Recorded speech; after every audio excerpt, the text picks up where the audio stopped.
Bien, recordáis que el último día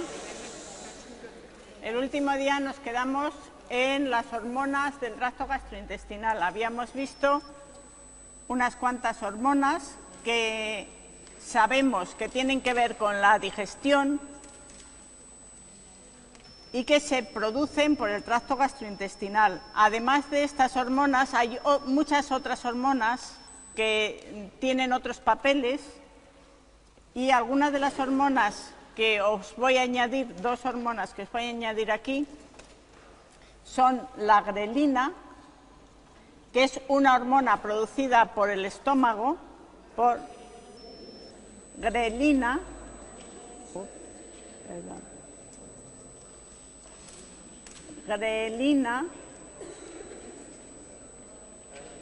La grelina es una hormona producida en las paredes del estómago, en la parte proximal del estómago,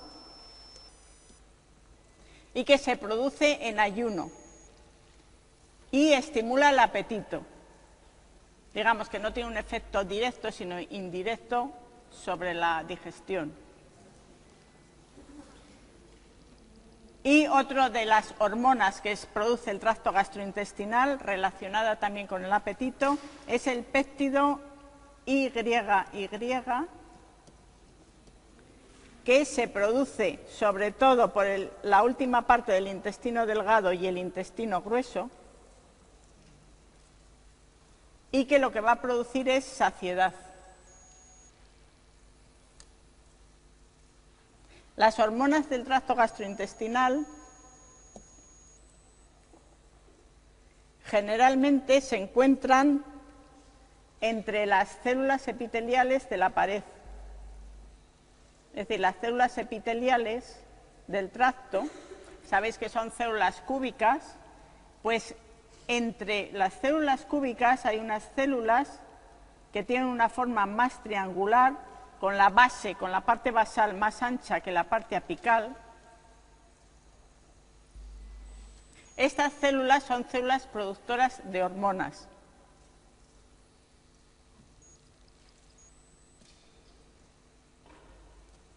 Se caracterizan por la parte apical pequeña, una parte basal más ancha y gránulos en la zona basal. Fijaros que estas células no se encuentran agrupadas entre sí, sino que se encuentran dispersas por entre las células, entre el resto de las células del epitelio. Estas células van a responder a estímulos del interior del tracto, tanto estímulos químicos del alimento que hemos ingerido, como estímulos mecánicos.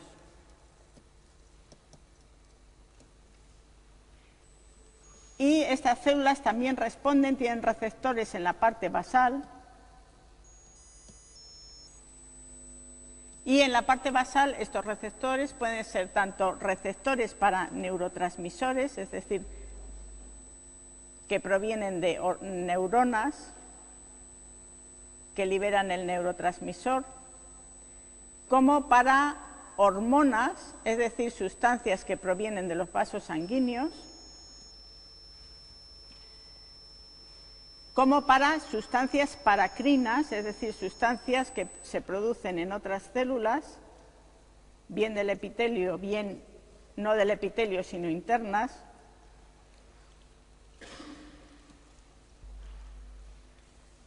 y todas ellas pueden ejercer la acción sobre estas células.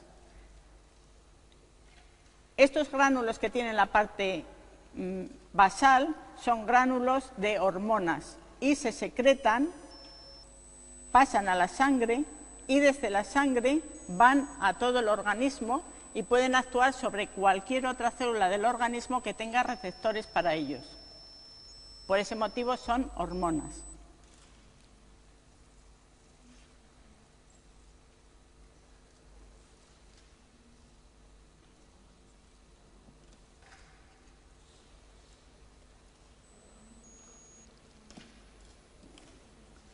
Muchas de estas células tienen distintos nombres, es decir, las células productoras de gastrina llevan el nombre de células G,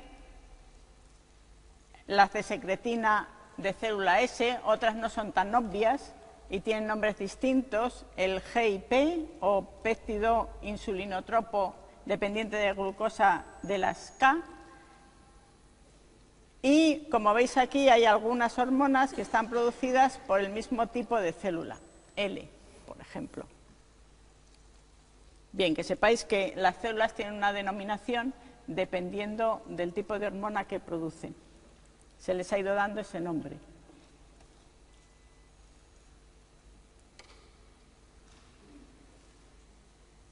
Las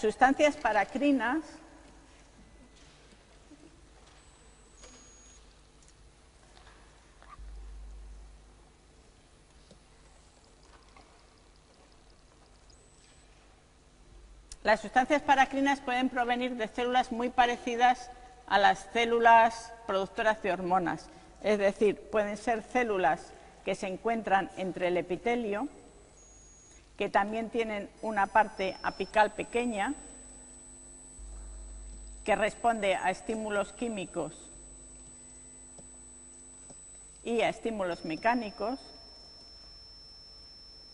que también tienen vesículas conteniendo sustancias.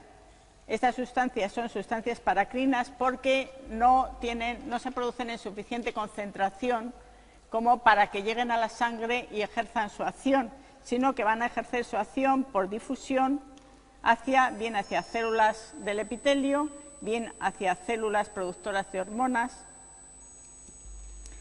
También hay células productoras de sustancias paracrinas que se encuentran de forma más profunda en el epitelio,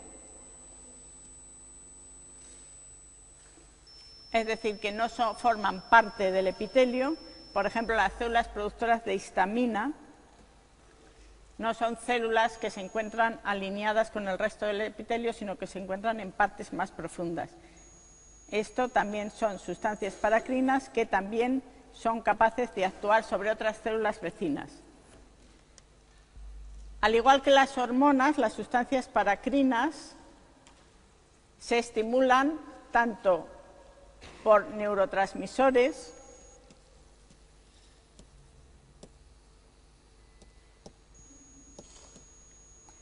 por hormonas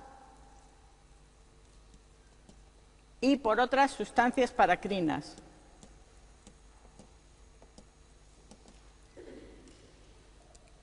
Una peculiaridad importante de las sustancias paracrinas es que algunas de ellas estimulan, además de a las células secretoras o a las células productoras de hormonas, o otras células productoras de sustancias paracrinas, además pueden estimular neuronas.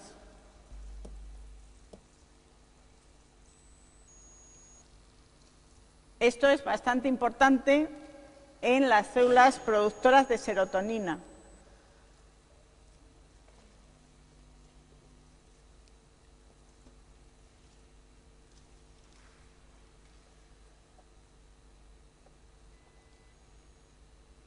Las células productoras de serotonina son unas células que se las llama enterocromafines o EC. Estas células producen serotonina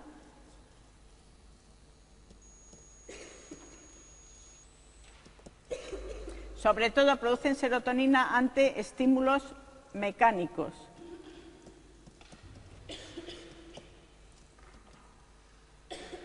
Y esta serotonina va a activar terminaciones sensitivas neuronales. Es decir, neuronas sensitivas son estimuladas por esta liberación de serotonina y estas neuronas sensitivas después actuarán sobre neuronas motoras.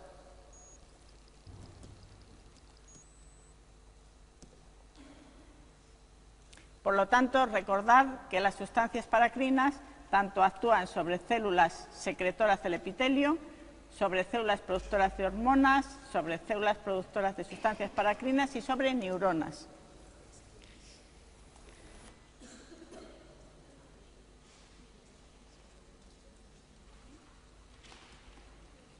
Las principales sustancias paracrinas que vamos a ver van a ser la serotonina, de la que ya os he hablado, la histamina, que es muy importante en la secreción gástrica, y la somatostatina, que es una sustancia paracrina inhibidora que se encuentra en muchos sitios, pero como sustancia paracrina que se encuentra entre el epitelio, va a ser muy importante sobre todo en la secreción gástrica.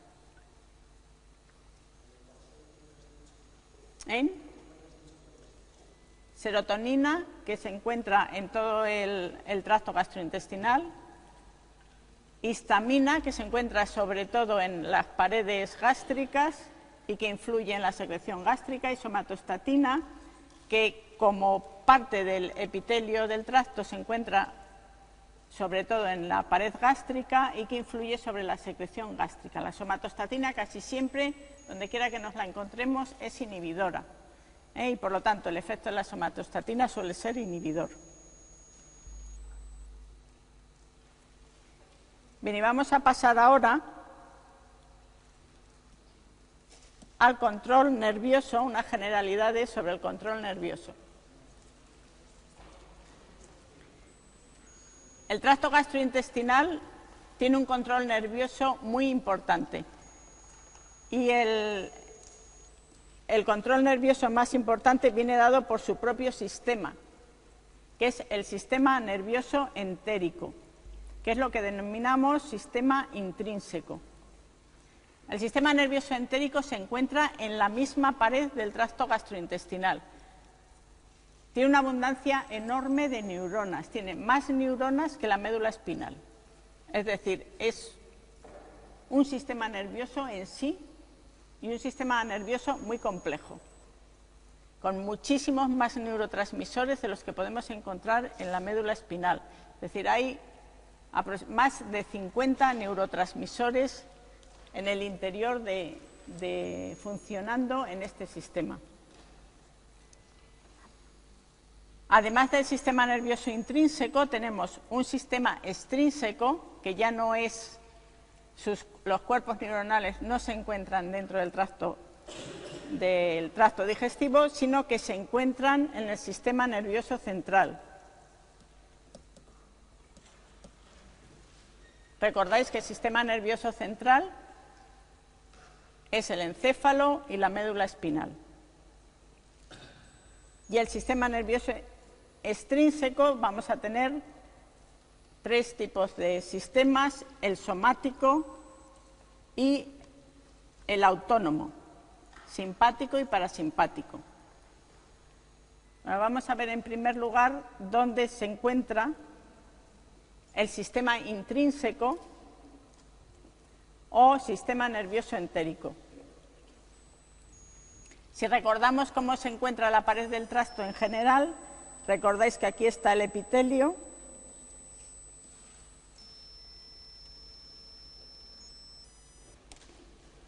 después del epitelio se encuentra tejido conjuntivo laxo o lámina propia, todo esto es la mucosa. Después tenemos una capa fina de fibras musculares lisas, que es la muscularis mucosa, y a continuación tenemos la submucosa,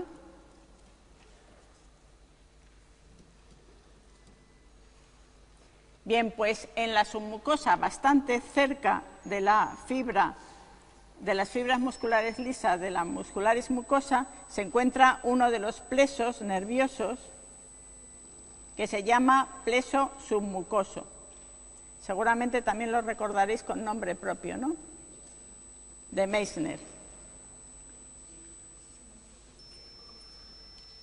Y entre las dos capas de músculo liso, la de músculo circular y la de músculo longitudinal, se encuentra otro plexo que se llama plexo mientérico o también de Auerbach. Estos plexos están compuestos de ganglios. En los ganglios están multitud de cuerpos neuronales y de conexiones entre ellas, de conexiones de las células, de las neuronas. Los cuerpos neuronales, por lo tanto, se encuentran en estos ganglios, sus conexiones van por el mismo plexo o incluso pasan al otro plexo, haciendo combinaciones bastante complejas. Es decir, hay neuronas que conectan con células del mismo plexo y neuronas que conectan con otras del plexo opuesto. La combinación de las neuronas del sistema nervioso entérico todavía no la conocemos bien, es muy compleja. Hay programas especiales de todo tipo. Esto parece como una lavadora de esta que la pones para tejido tal, pero suave. Pues hay programas para el ayuno, programas para funcionar con comida, programas especiales, reflejos de todo tipo. Y todavía el sistema es suficientemente complejo para que se nos escapen muchísimas cosas de las que suceden.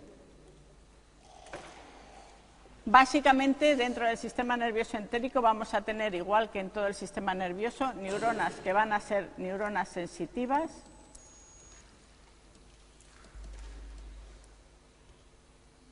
va a haber neuronas motoras y va a haber interneuronas. Es decir, las neuronas sensitivas van a recibir sensibilidad, por ejemplo, de esas células que tenían serotonina que os he dicho antes, o de estímulos mecánicos directamente, o de otras sustancias paracrinas que se liberen. Van a activar neuronas motoras, que las neuronas motoras van a actuar sobre efectores.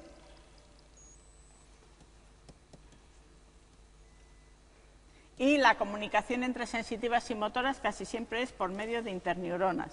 Es decir, una neurona sensitiva recibe una información, esta neurona sensitiva, por medio de una o muchas interneuronas, conecta con una neurona motora, y esta neurona motora es la que actúa sobre los efectores, que los efectores pueden ser células musculares lisas o células glandulares. Músculo liso o células glandulares.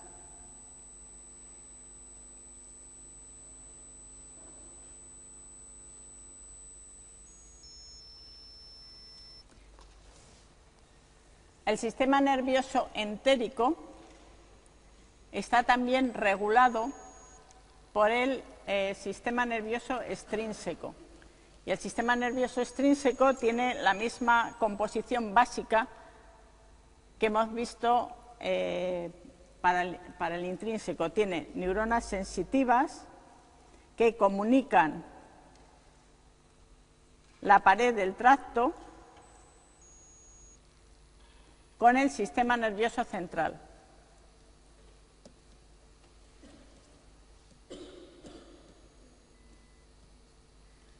Las neuronas sensitivas que llegan al sistema nervioso central se llaman neuronas,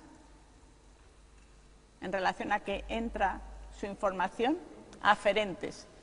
Neuronas sensitivas o aferentes, aferentes al sistema nervioso central. Y las neuronas motoras o eferentes, porque su información sale del sistema nervioso central. Y dentro del sistema nervioso central tendremos las interneuronas, porque ya sabéis que entre la neurona sensitiva y la neurona motora suele haber siempre interneuronas. Bueno, que estarían aquí.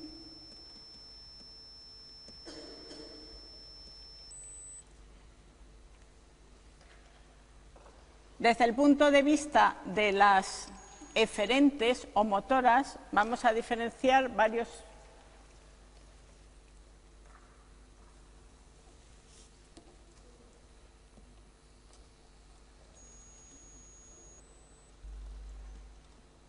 Si tenemos el sistema nervioso central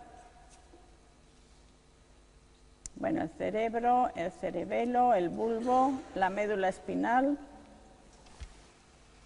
¿Eso se ve? Esto sería el sistema nervioso central. Aquí tendríamos el tracto gastrointestinal, intestino grueso, intestino delgado, estómago, esófago, boca. Desde el punto de vista de las neuronas eferentes, es decir, las que salen del tracto gastrointestinal, nosotros diferenciamos varios tipos de control del tracto digestivo. El sistema somático, que son motoneuronas, que van a inervar la parte de entrada al tracto y la parte de salida del tracto. Es decir, estas las motoneuronas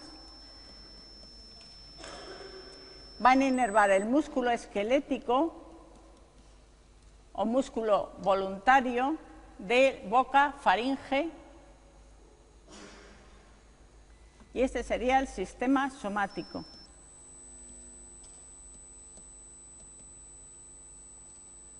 También tenemos motoneuronas en la parte más distal de la médula que van a inervar únicamente un esfínter estriado, que es el esfínter anal externo.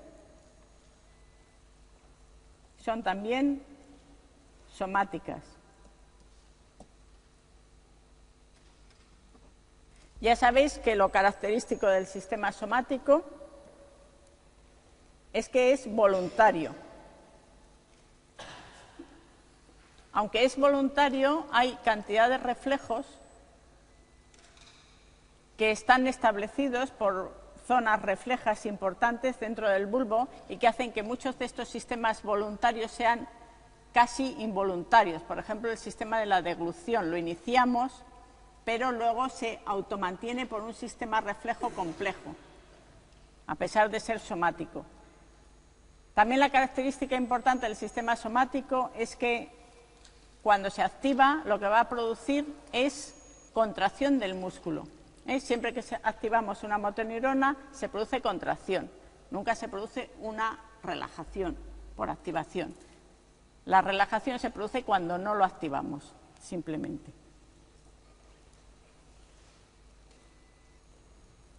El resto del tracto gastrointestinal es músculo liso y el músculo liso va a responder a la activación de los sistemas autónomos, que es de dos tipos: sistema nervioso parasimpático o cráneo sacro. Se llama cráneo sacro porque se va a encontrar en dos zonas. Se va a encontrar en la zona craneal y en la zona sacra, y van a ser neuronas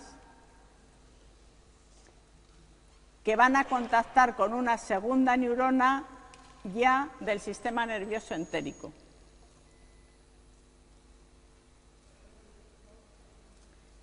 El sistema parasimpático o cráneo sacro tiene neuronas motoras que se encuentran en la parte craneal y en la parte sacra. Las de la parte craneal van directamente a la parte superior del tracto gastrointestinal y su neurona contacta con una segunda neurona en el interior del tracto, es decir, la segunda neurona ya es indistinguible de las neuronas del sistema nervioso entérico.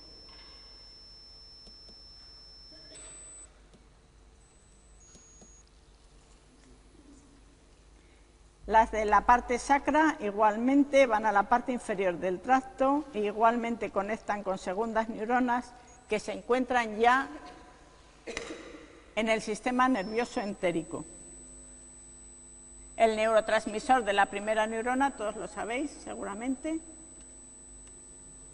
acetilcolina, igual que en el sistema somático, acetilcolina. Y el neurotransmisor de la segunda neurona puede ser acetilcolina y puede no serlo. Es decir, este segundo transmisor puede ser una gran multitud de neurotransmisores, tanto acetilcolina como los otros 50 o más que os he dicho.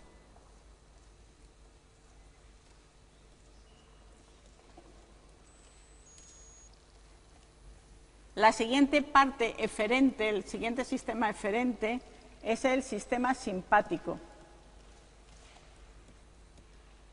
El sistema simpático o toracolumbar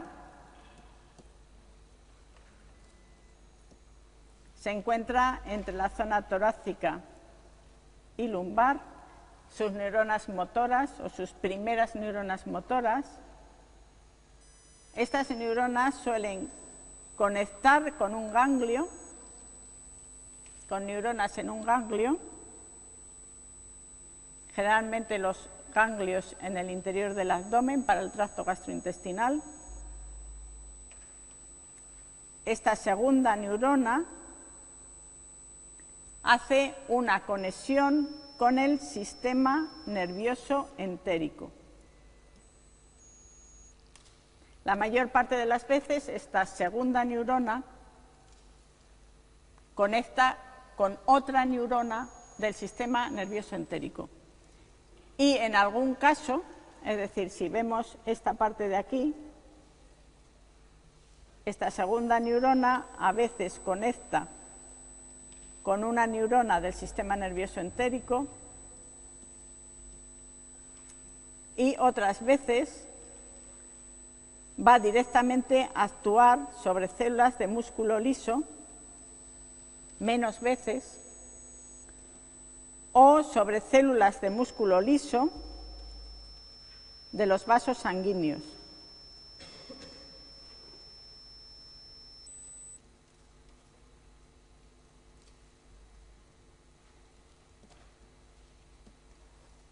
En el caso de que conecte con células de vasos sanguíneos, su acción principal suele ser vasoconstrictora, debido a que, si recordáis, la primera neurona, el neurotransmisor es, la primera neurona, acetilcolina, y la segunda neurona, ¿qué neurotransmisor suele tener? Noradrenalina, generalmente.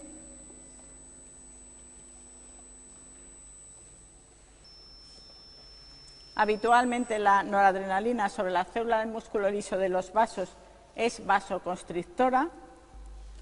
Sobre la célula muscular lisa del tracto depende, es complejo.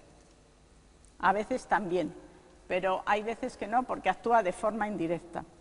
Es decir, la acción del sistema nervioso simpático muchas veces va a ser vasoconstrictora, pero cuando es vasoconstrictora va a ser vasoconstrictora sobre todo de esfínteres y vasoconstrictora cuando produce constricción del músculo liso o contracción, lo suele hacer de esfínteres o de vasos sanguíneos, produciendo una disminución del aporte sanguíneo hacia el tracto gastrointestinal. Por lo tanto, indirectamente, ¿qué hará el sistema simpático sobre la secreción? La disminuye. La disminuirá no porque actúe directamente sobre las células secretoras, sino porque disminuye el aporte de líquido hacia el tracto. Es decir, la acción del sistema simpático, por ese motivo, va a disminuir.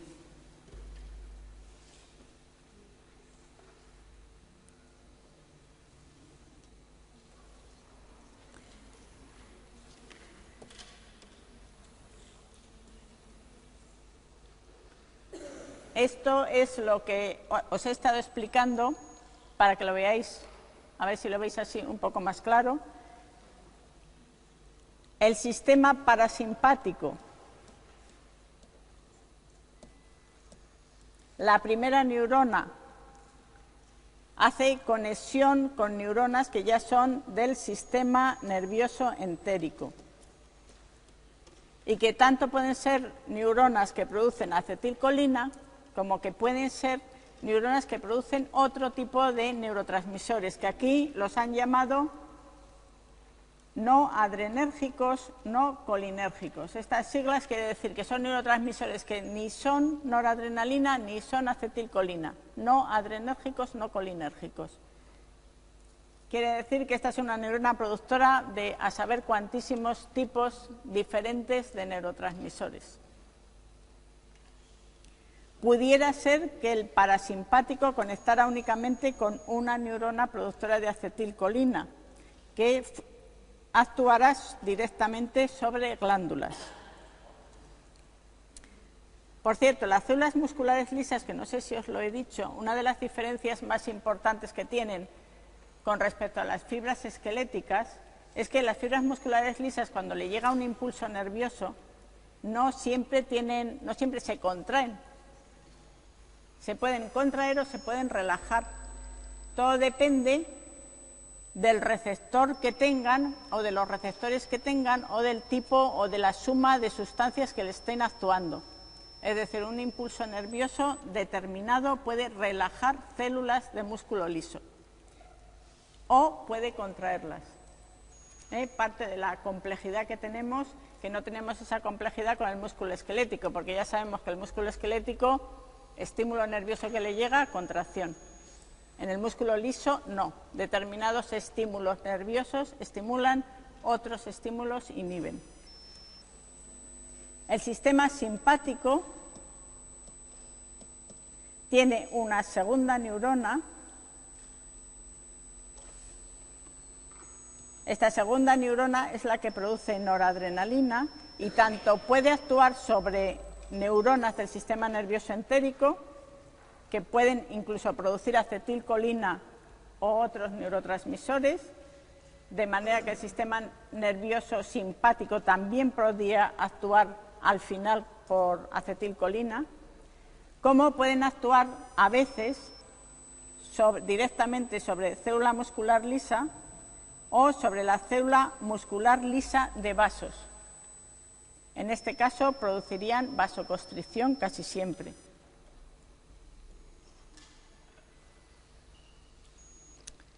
Los neurotransmisores del sistema nervioso entérico, ya os he dicho que hay como más de 50 por lo menos, más los que no conocemos todavía. Pueden ser moléculas pequeñas como pueden ser las aminas, serotonina,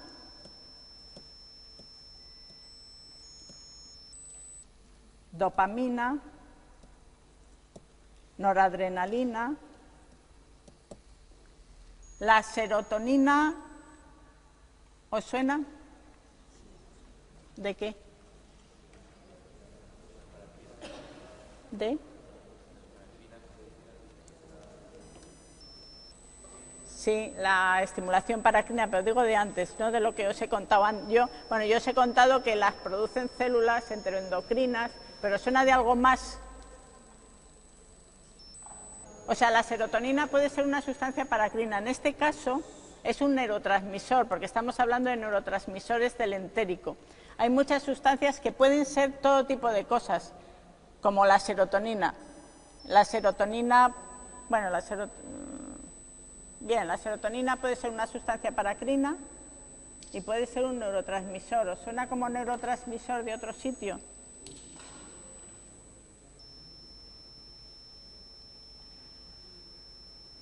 ¿De qué sitio os suena? ¿No? ¿Habéis oído hablar de las depresiones, que cuando tienes depresión te dan inhibidores de la recaptación de serotonina? Bien, pues la serotonina es un neurotransmisor importante en el sistema nervioso central y tiene que ver con la depresión y con muchas más cosas. Y posiblemente con la ingesta, también con el apetito, también tiene que ver. Bueno, pues de todas maneras, aunque a veces nos suena más con el sistema nervioso central, la abundancia mayor en el organismo es en el tracto digestivo. El 90% de la serotonina se encuentra en el tracto digestivo, en esas células enteroendocrinas, que eran células paracrinas, y además como neurotransmisor, es decir, neurotransmisor y sustancia paracrina. La dopamina, que también es un neurotransmisor del sistema nervioso central, pues es un neurotransmisor también muy abundante en el sistema nervioso entérico. Además, hay moléculas mucho más pequeñitas de neurotransmisores, como son el ATP y el óxido nítrico, que es un gas y que sobre todo tiene un efecto inhibidor.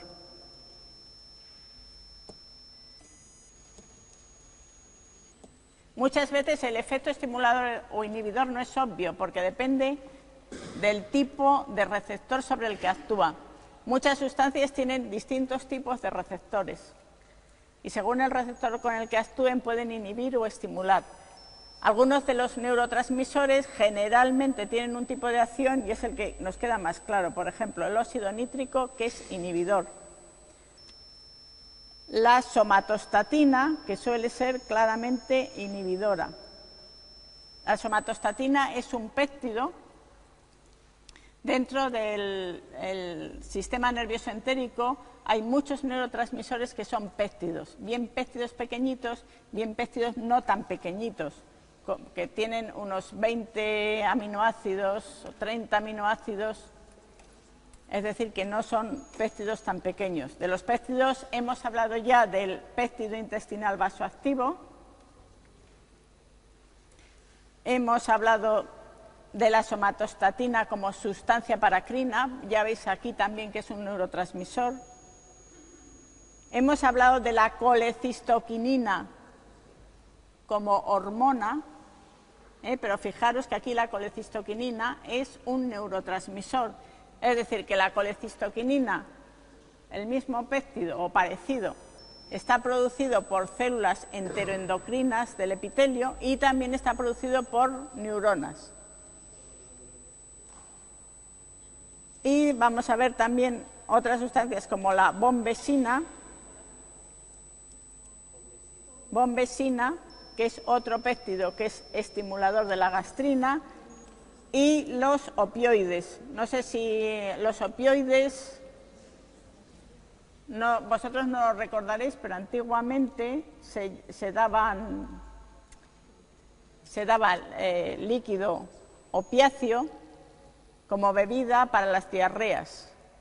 Era un tratamiento que se solía utilizar y la diarrea parece ser que cesaba con esa agua de opio.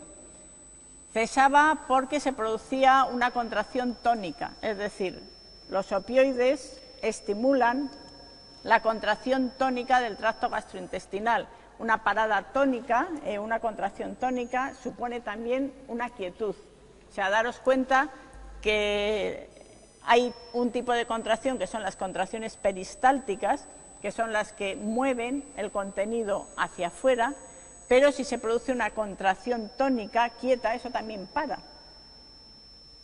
Y por lo tanto, el opioide que se daba contra las diarreas, su explicación es que produce una quietud del tracto.